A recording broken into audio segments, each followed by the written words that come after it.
To'p-uchta telefon uchun juda ham qiziqarli o'yinlar. Oxirgi o'yinda o'zbek mashinalari bor. 3-o'rinda Total Replay o'yini. Ushbu o'yin juda ham ajoyib kulguli hamda fizikaga asoslangan kuryer o'yinlardan biri. Xullas bu o'yinda siz noodatiy kuryer bo'lib ishlaysiz va yuklarni o'z manziliga yetkazib berishingiz kerak bo'ladi va bu o'yin mexanizmida ataylab noqulay hamda prikolniy qilib ishlab chiqarilgan. Xullas bu o'yinda siz yukni olasiz va do'stlaringiz bilan birgalikda mazza qilib har xil vaziyatda yuklarni yetkazib berishingiz kerak bo'ladi. Xullas bu o'yinda samolyot, poyezd, xullas qayiqlar bor.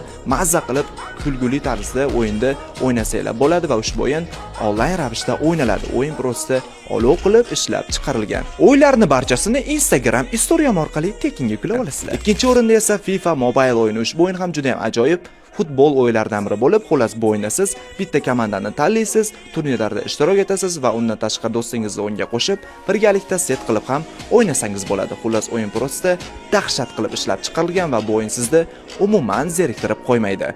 Birinchi o'rinda Shashki Po Gorut o'yini. Ushbu o'yin juda ham ajoyib mashina poyiga hamda sayohat o'yinlaridan biri bo'lib, xullas bu o'yinda siz bitta mashinani tanlab sayohat qilasiz hamda poygalarda ishtirok etishingiz kerak bo'ladi va undan tashqari do'stlaringizni o'yinga qo'shib birgalikda set qilib ham o'ynasanglar bo'ladi. O'yinning eng zo'r tomonlaridan biri bu o'yinda Tiko Matiz bor. Xullas mazza qilib o'zbek mashinalarida ham o'ynasanglar bo'ladi. O'yinning grafikasi prosta olov qilib ishlab chiqarilgan va bemalol slabi telefonlarda ham o'ynasangiz bo'ladi. Videodagi o'yinlar sizga ma'qul kelgan bo'lsa, videoga like bosing, obuna bo'ling va keyingi videoda qanaqangi o'yinlar chiqishini xohlaysizlar, sirazu kommentariyada yozib qoldirib, Game Focus 23 ga obuna bo'lish esdan chiqmasin.